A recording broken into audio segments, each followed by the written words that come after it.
So, welcome everyone. I'm Alexander Mihalcha, and today we're joined by Agamemnon Otero, founder and CEO of Energy Garden. Thank you for being here. My pleasure. Before we dive in, could you give us a quick overview of what Energy Garden does? Sure. Energy Garden is focused on taking action on the challenges that we face in the current environment where we have climate change, environmental destabilization, biodiversity collapse, social inequalities, and a huge younger generation of climate anxiety. And we have focused our ambition on engaging with people to transform the way that they think about the environment and empower them. So that looks like grabbing people's attention on the overground transport infrastructure, so trains, buses, planes. We take over the actual stations and try to engender an idea of bringing people from seed to solar to a sense of community. Yeah, that's fascinating. And so the way that we do that is we are a not-for-profit, and we're membership based. So it's a not-for-profit by the people for the people. So they invest into Energy Garden as an organization, and we're now the largest community energy organization in London. We take that money and we buy energy assets, so solar panels, geothermal, tidal. We generate a revenue from that, and then we create reasonable returns to the investors, so 5-6% return to investors, and then all the excess, the funding for administration costs and delivering of green spaces, horticulture programs, air quality, biodiversity, youth training, schools programs. We deliver social and environmental benefits to the wider community across London. So we've got 20 stations that we work on. Eh, So we have roughly, if there's 10 to 15,000 people per station per day, we're looking at 150 to 300,000 people a day that we mm, that we see and work with. I see. And what inspired you to create Energy Garden? Was there a specific moment or experience that sparked this journey? A practitioner, I try to come up with solutions through doing. Studied math, medicine, and architecture. So in hindsight, you could say I structure well-being. But my personal journey, I had cancer when I was 19 and cancer when I was 26. And I was given sort of very short period of time to live. And so the first time around, I decided to study medicine. And the second time around, I decided to design architecturally to build hospitals. And the more work I studied, the more I realized that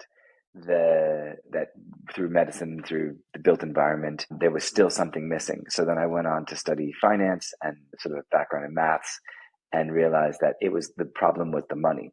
And so if we could come together with community to develop the spaces that we wanted and it could stay community funded, then a lot of times the space for community wouldn't be commoditized. So monetizing public space has become the problem. So energy is builds resource. It generates wealth for some people. It also takes wealth. But then how do you make sure that it can be a modicum of goods, a vehicle for good. And that's what Energy Garden is. It's the ninth iteration of a community benefit society that can help facilitate social and environmental change through energy. Yeah, beautiful, beautiful. And let's go back to when you first started. So, what major challenges or gaps did you see in the market and made you think this is needs to be solved? So in London, I know that it's similar around the world, but the people who have the least amount of money, the people who are in poverty, and they're classified fuel poverty in this country, pay the most for their energy. So how do you A, reduce their energy bills, and B, support them to empower them to want to learn more about their energy, right? And that has become the rationale. Like once you start to access people and try to help them with that, you realize that the people who are in fuel poverty are also the people who are in food poverty. They're also the people who struggle with getting health care, paying for transport. So then you say, well, how can we create a holistic system? So the gardens that were funded by the reduction in energy bills and the generation of wealth from energy tried to create both a way in being that they could then directly address, food costs, eat better, live better, they're warm and dry with their electricity. They're food and elemented through their growing of gardens. And then on transport infrastructure, thinking about all the different forms, electric bikes, electric cars, regular bikes, that the health benefits of that. So we began working with those things. And then you see the natural environment and somewhere to be, we started putting in benches and birdhouses. So there was a relationship between the natural environment, biodiversity, horticulture. There's one thing to grow things, but there's one thing to allow for environment for people to experience nature and to both for other animals and themselves to have a positive impact on their health and well-being. Yeah, that's very, very interesting. So, could you elaborate on why the existing solutions weren't meeting these needs? The existing framework for energy is extractive. It is a generation of a resource, heat, electricity, for exchange of monetary value. But the fundamental point of energy is that it supports us to grow. I mean, the Industrial Revolution was a global wealth that allowed people to come out of poverty, to reduce infant mortality. It helped society. And the people who didn't have access to that energy became impoverished. So when you look at statistics, it's when of health and well-being, mortality, reading statistics, health statistics, access to education, those who don't have light struggle to read, struggle to have higher education. So the system was actually built that those who have power became healthier, wealthier, and wiser. Right. And those who don't became poorer and excluded from the benefits that has. So that was what I saw as the problem. And I thought, if in what is considered to be a wealthy country in the UK, that there are still people dying of cold-related issues. When I began these projects in 2009-10, there was 60 people dying a year on a housing estate of 3,500 people. Wow. That was related to cold-related deaths. So they were freezing to death. They were so poor, they were all coming together to try to heat one apartment and then pay for that. And so by trying to say we can reduce the energy bill and we can improve your heating and we can put in insulation and we'll pay for it through the generation of revenue from the sale of energy, that was the solution. And energy still to this day is used as a tool, an extractive tool to get money out of community, not to bring money into community. Yeah. So what was the breaking point that made you to decide to tackle this problem? So this pain point, basically. I have never felt part of the wealth that I've seen in big cities. And I've grown up in a lot of cities and I moved around a lot. I was in London, Brixton, in a very sort of deprived area. And I had put solar panels on my own roof. I had put solar panels on my neighbors' roofs.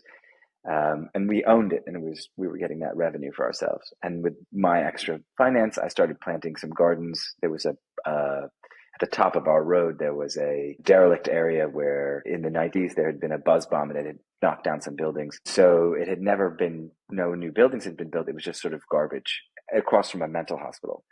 So it was a sort of a derelict area, and I had planted some vegetables, and I'd walked out of my house and I was walking to the bakery, and there was a boy staring at this tomato plant, which had nice little tomatoes on it.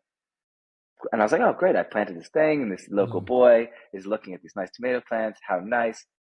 So I go to the shop, I come back, and there he is, and he's standing next to the tomato plant, still looking, except the tomato plant is gone. It's literally flattened like a pancake. He has stomped it into the ground. And my first reaction was to say, hey, what are you doing?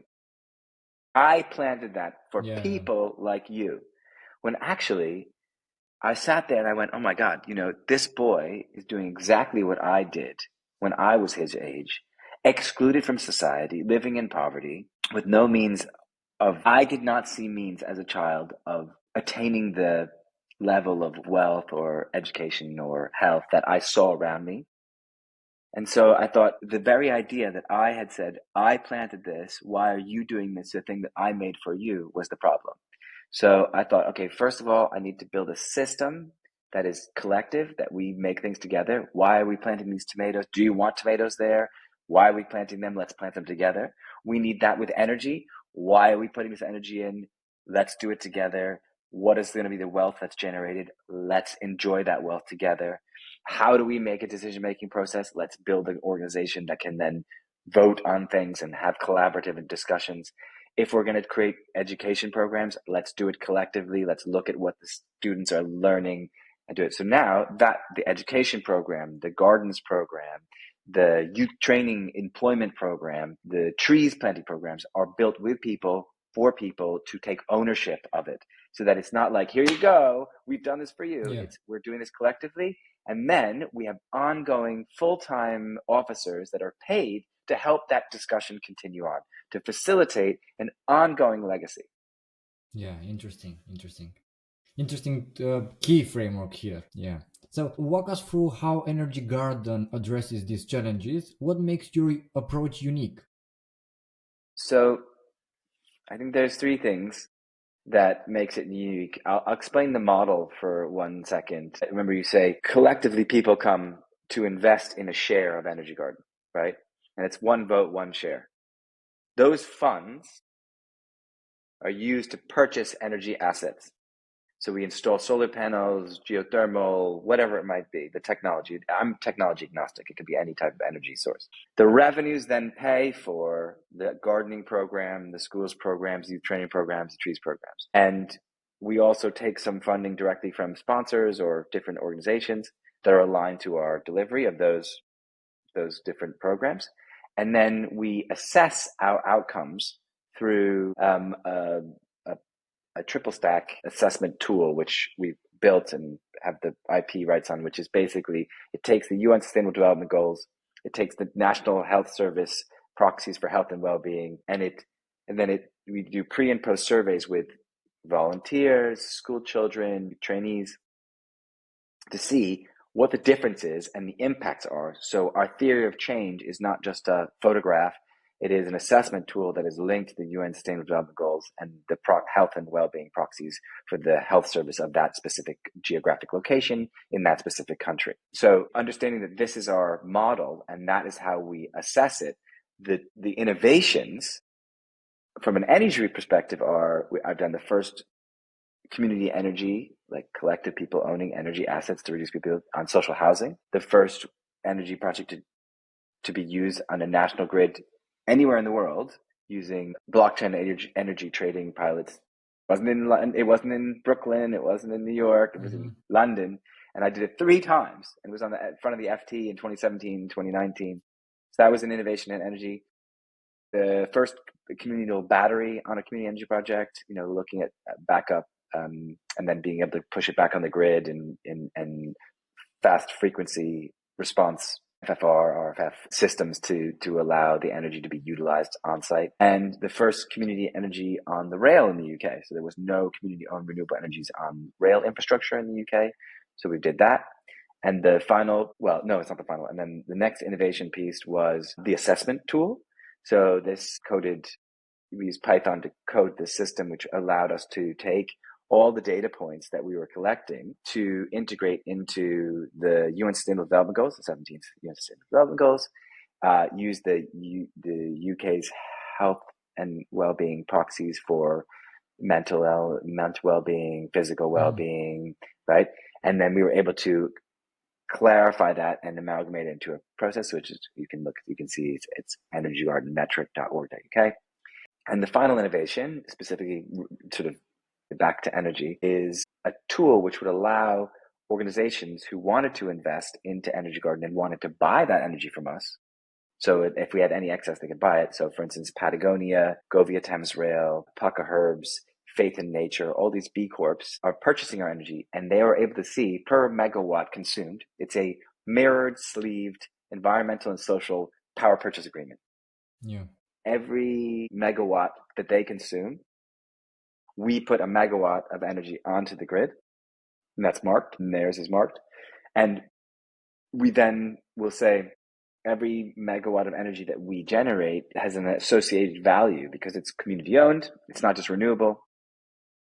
There are an association of education programs, training programs, and gardens that go along with that. So this has an environmental and social mirrored sleeving that goes with your with your energy, your megawatt of energy. So if someone takes 200 megawatts, 500 megawatts, a gigawatt of power from us, they know that there has been this much community-owned renewable energy from the geographic location. Boom, there. They know that there's been this many schools programs and this many young people have gone into higher education.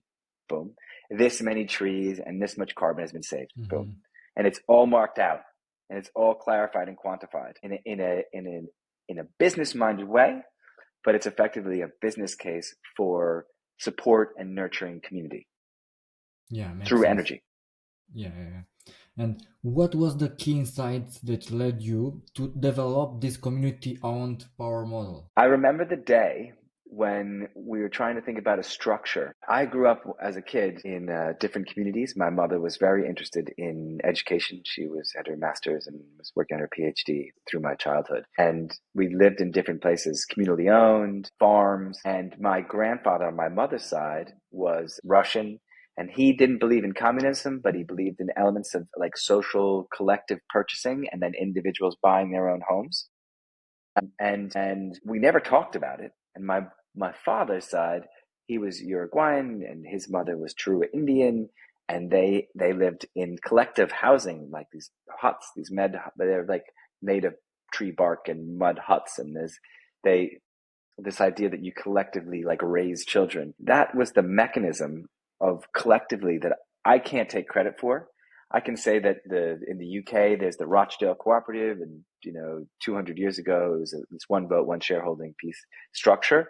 But when I was sat in 2011 trying to come up with a structure with my colleagues around how would we now take this money that we're generating from energy sales and safeguard it against the system taking over and becoming extractive again, we looked at all the systems and I pushed for it to be a community benefit site or a cooperative Yeah. to work in fellowship with your neighbors, with your partners. And through the years, I've worried. There was a time in 2015 where some people, big companies wanted to buy us out. And I physically wanted to do it because we didn't have enough money, but we couldn't because it's one vote, one shareholding. You can't no so and now I've become very, very clear that the community benefit society model for this is fantastic. There are elements like when you develop new products, we've come up with new innovations and work with incredible people and we've Mhm. broken new records and come up with new things. Maybe those should go into the IP should go into a separate like a venture model that sits outside. But the idea that collectively people own something collaboratively, that was the moment in 2011 when we made that choice, and I fought for it to happen. Along the way, I've worried if that was the right thing, and now when it has success, I feel very proud of it. But it was a choice based on what I believe was my own, but it was actually my family's in relationship with cooperatives and socialism and collective socialism throughout capitalism.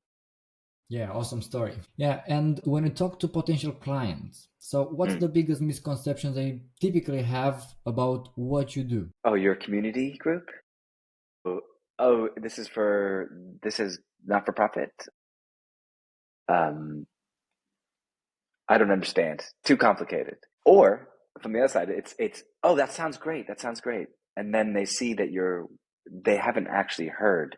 There's so many things going on. Like if I showed you a slide right now, I could show you there's 17 colors on the UN Sustainable Development Goals metric that's calculating all of the outcomes.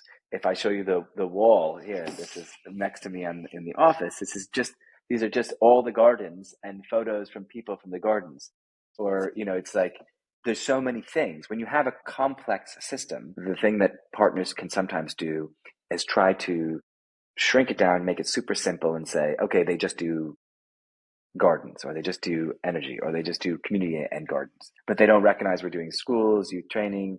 They were on rooftops of train depots that were doing innovations on assessment tool frameworks, our metrics for biodiversity tools, and working with different government, our innovation. So I think our biggest problem with partners is the complexity of the system.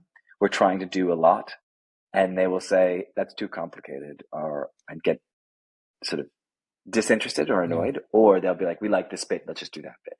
But our job is to simplify it, because a complex system, the best choices are the simple ones, the most easy to Yes. understand. But that doesn't mean that you can make a simple, like a one-stroke engine is going to work better. It means that you need to continuously innovate in how you talk about it and simplify it and make sure that there are access routes to understanding, because people and the world is complex. Right. So, could you share a specific success story of a client who saw significant results using your solution? Yeah, I think our best story would be Patagonia. Yvonne Pritchard is the founder of Patagonia. It's valued at like £4 billion. They've given half the company now to nature, and yet they're still a very well-known brand and successful business, as well as a well-recognized social innovations organization and environmental steward. So their UK and European teams, specifically Alex Beasley and Lisa, they were very keen on being the change they wanted to see in the world. They were saying, like, how can we work with our energy consumption? How can we see transformation? So they came to me in Agamemnon 2019, and they said, we really want to make a film about people coming together to work on energy. So they selected an organization from the UK, one from Germany, one from Spain, and one from Holland. And we went through that, and there were many people who had lots of ideas. But I had been working in community energy for about 10 years and innovations, and I said, look, forget about trying to change policy. Forget about trying to change the minds of other people. Why don't you, as an organization, get your energy from the communities that you work with in your local area? And we will install that power, and you buy the energy from us. And instead of giving a grant to an organization that does good stuff in schools, why don't you attach it to your payment, so that when you buy your energy, there's a premium on your energy. That it's not just solar, it's not just renewable, it's community owned renewable, and it's not just generating power, it's generating empowerment for communities to come together. And they believed in it. They said, "Yep, we'll do it." And they were the first organization to get behind it, and they were able to then launch that. And all their stores now in the UK are powered by Energy Garden, and they have a little sign in their stores. But they feel very successful. As a narrative, they could come on and say, "We believe in community energy. We believe in transforming and the way people think about energy and empowering communities to do that. And we will put ourselves forward, and we buy it." And so since 2021, they have had their power, and they've just renewed for another 3 years. So they just renewed their power supply with us. So what is that now? 3 years, 4 years, and now we have Yeah. another 2 years. So that was really successful. And because Patagonia did it, then Faith in Nature, Pucka Herbs, other organizations like, oh, well, we should be, that's the new standard. Yes. They put their money where their mouth was. Whereas other organizations, large, billion, trillion pound organizations, 10 times the size of them, were interested, but didn't step up. They talked about doing it, but didn't actually come across the line in the end. And these organizations were like, yeah, they paid less during the pandemic than other people, because they priced secured their numbers, and when the prices went up, we had already agreed our deals, and so they actually ended up paying less and getting more. They got renewable energy, that community owned renewable energy. They had social and environmental impacts tied to it, with clear a metric that goes along with it, that's stamped with that. Yeah. Yeah, it's amazing. So, with major clients like Patagonia and Thomas Rail, what's been your approach to securing these high-profile partnerships? To date, it's been through word of mouth. It's that they come to you and say, we love what you're doing. We've seen what you're doing. And I think doing podcasts and having articles written and things like that has been helpful. But one of the narratives around going wider than just who we know has become an excellent strategy. So now we're working with others to tell our story as well. So yeah, initially it was through word of mouth of the successful delivery that we were doing, just because we are very visible. Like I said, initially the stations are on, we probably interact with over 300,000 people a day in London. But also that story is being told by more people than myself. We have over 500 members, but again, we maybe interact directly with gardening staff with 1,000 people. So maybe there's 4.5, 5,000 people that we personally interact with on a daily basis, all of the team and things. But it's even wider than that, in the sense that the story is told. We've been told on BBC, ITV, Al Jazeera. The narrative is there, but it takes, so that's how we've got the story out there, but people forget very quickly. And Yeah. so it's good to keep reminding people this is an option. They don't have to just take the energy from the big supply companies. Looking at the broader industry, what key trends are you seeing emerge right now? I think the world as we know it is going to fundamentally change. Energy as an extractive resource tool will continue. I think that's like a monetized tool. People see it as a way of generating revenue, but the way in which we do that is changing. So, for instance, the high street of our towns and cities will change. I don't think we'll see petrol and gas as we have in the past. I think a lot of it will move to electric, but I don't think it will necessarily be on wheels. I think there'll be like airborne Yeah. sort of hover, not using the roads in the same way and not using petrol. I think you'll be moving to electrified systems. I think homes will move to much more passive, geothermal, passive forms of technology, air source heat pumps. But the need for electricity will increase. Our efficiencies, Moore's law, efficiencies will continue to increase. The prices will go down. But the way in which we think about energy is a really, really fascinating area. It's still locked out as like an investment tool. It's very opaque. And I think that will open up. And if I have anything to do with it, you'll see the meter going from under the cupboard to under your stairs or outside your door to becoming a screen where you can see who makes your energy and why they make your energy and what they're making alongside their energy. Are they making a mess? Are they making people less healthy? Because if I put a screen under there and had under your stairs and it had a picture of the people that are installing our solar panels, what area that it's happening, you'd see young people in that local area getting trained into electrical engineers. You'd see food being grown and trackside spaces.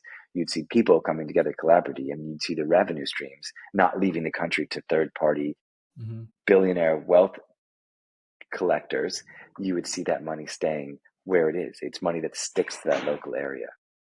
So, how are these trends affecting how business operate in your space? So I think that the large energy supply companies are struggling. I think they are having to rethink their structures. We've seen that the success of renewable energy for large companies fundamentally changing. So, for instance, investment into renewables for big organizations has come back on large scales in giving poor returns. You're seeing right now that renewables are making more money than in the right places than the oil or gas are making in the wrong places. Shale gas is way more expensive to make than sort of putting a large scale wind turbine or something in a place.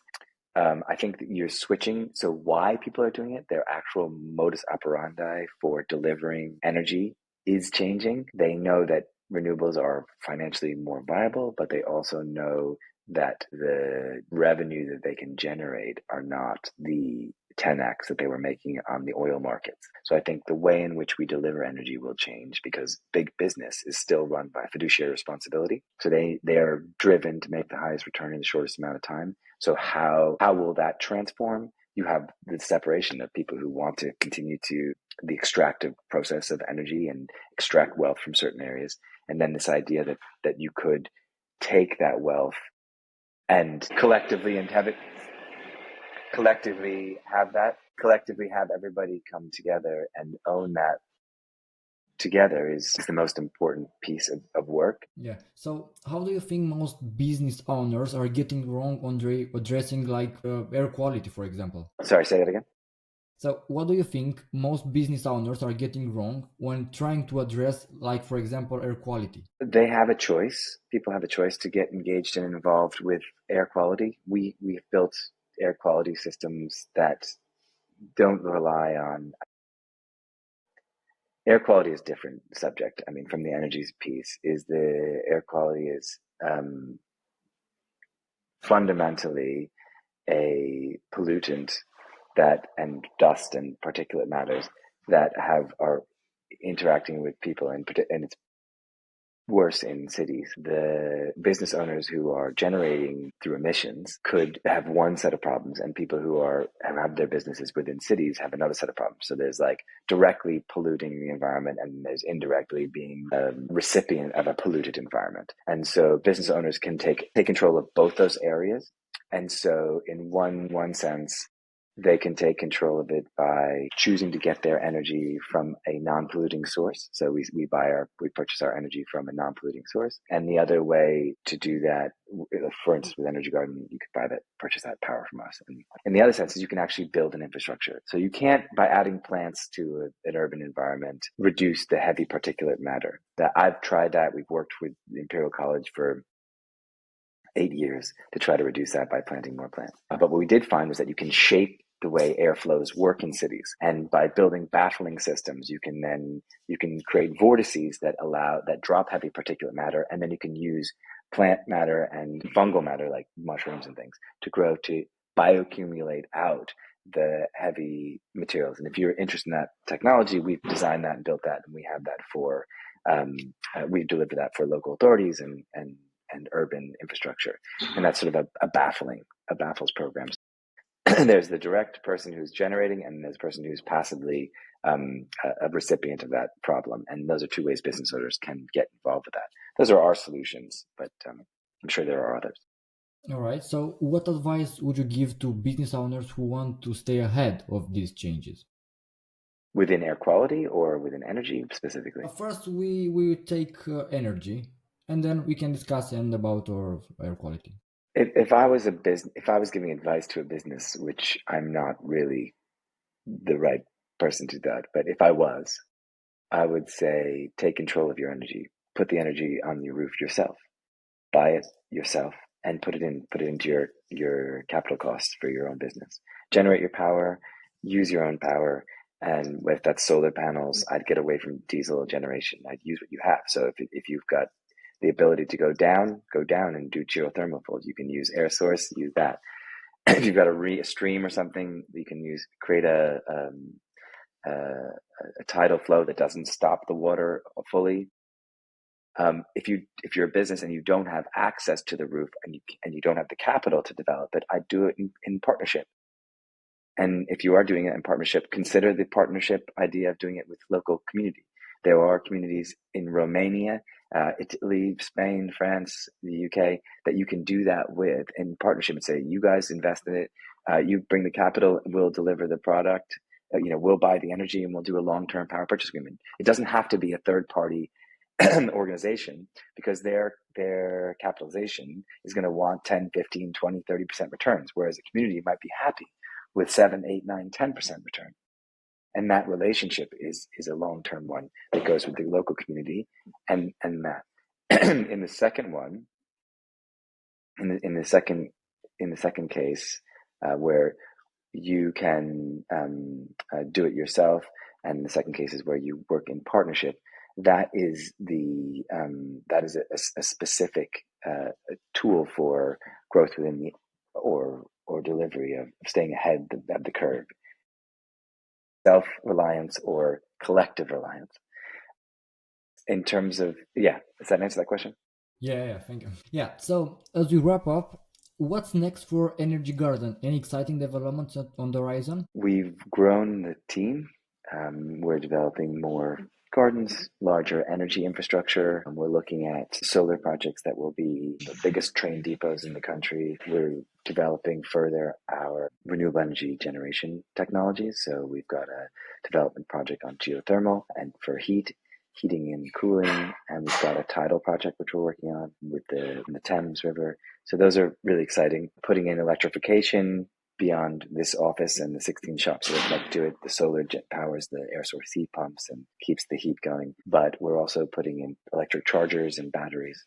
So that's exciting. We're updating our metric for how we assess the tools, so deeper granular information on how we do that. And so that ESG sleeve mirrored power purchase agreement is becoming more robust. We're delivering our and scaling our air quality programs. And I think we'll see a growth of the organization here within London. And if successful, we could grow beyond London into the wider UK and potentially to grow outside of the UK. But right now we're focused here and as a model developing that so that it could be a form for resilient cities, for other cities to utilize, and we can help them to other people in other cities to utilize that.